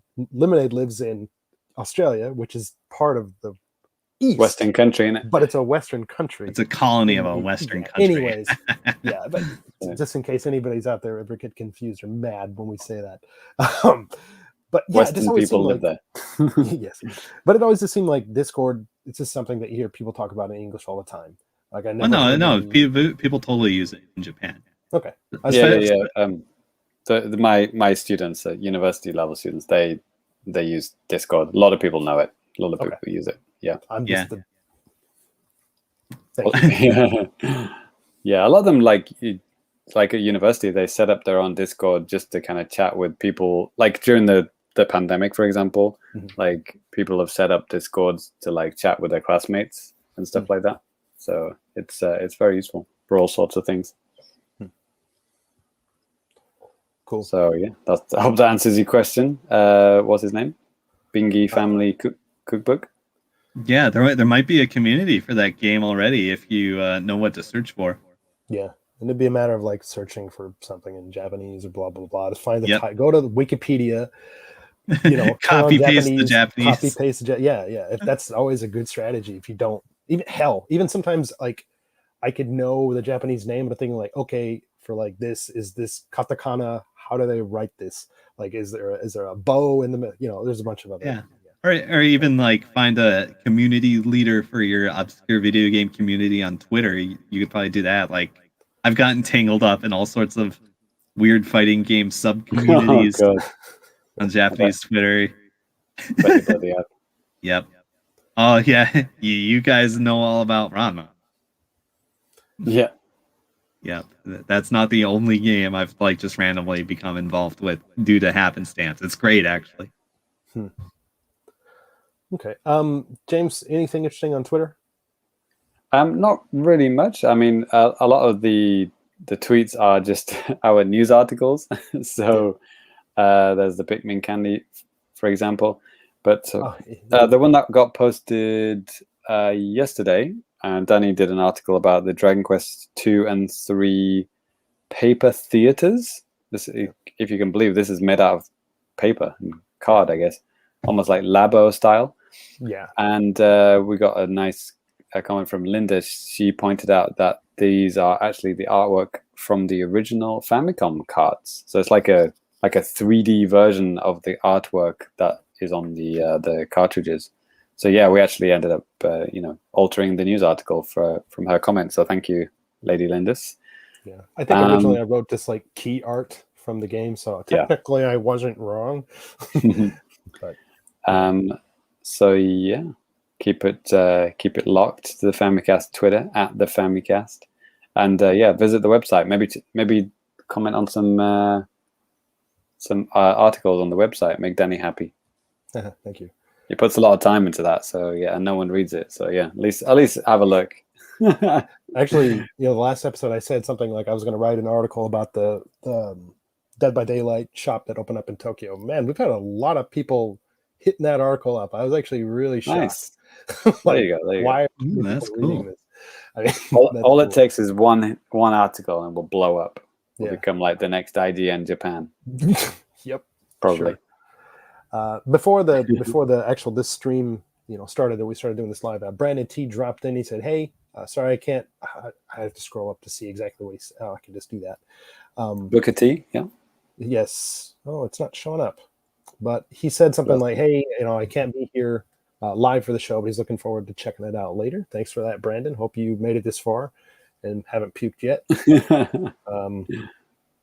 Yeah, a couple of other comments from YouTube. Lemonade commented on the Game Boy Micro video that I did with the Final Fantasy Game Boy Micro. He said, "Man, I love the Micro. I just have a plain blue one. This Final Fantasy version looks nice. It is nice."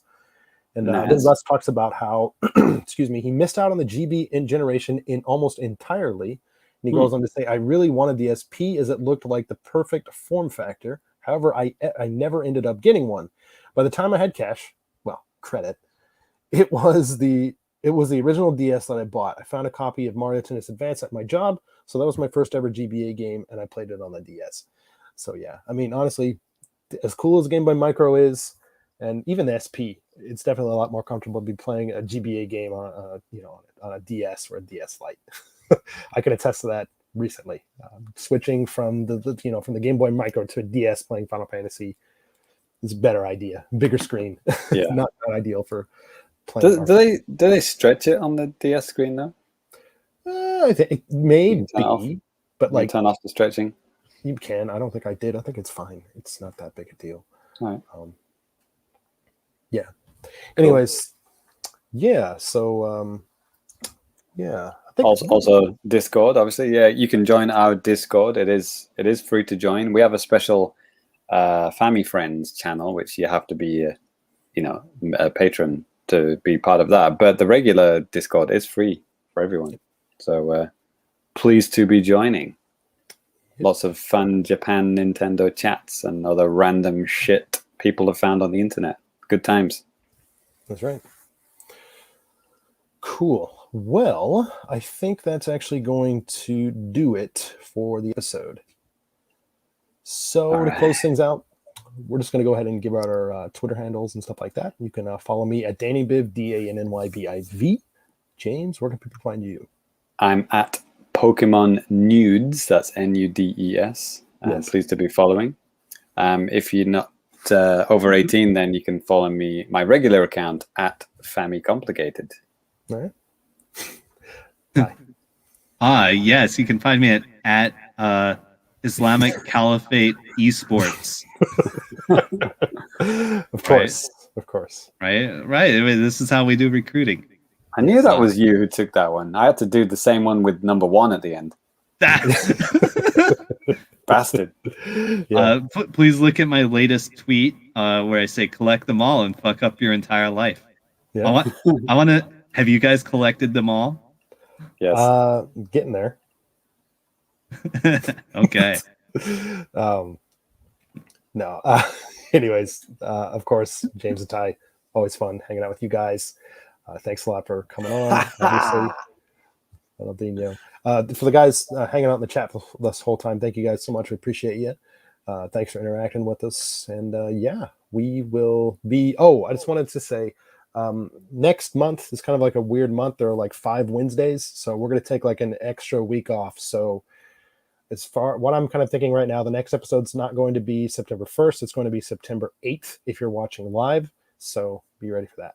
Oh, and one thing I promised Liam Robertson friend of the show, the guy, the game history guy. Yeah. He did an amazing video on the Work Boy, which is this keyboard attachment for the original Game Boy. It is fucking incredible. The story, it's like a fucking documentary. It's like a thriller. What he went through to get hold of it, it's amazing. Please watch it. Just search for Work Boy, and you'll find it. It's so good. I've been meaning to watch that. Yeah. All right. Excuse me. That's it, guys. We will catch you later. Thanks a lot. Have a good evening, night, whatever, wherever you are. See you later. Peace. Peace. Lates. Good luck to you.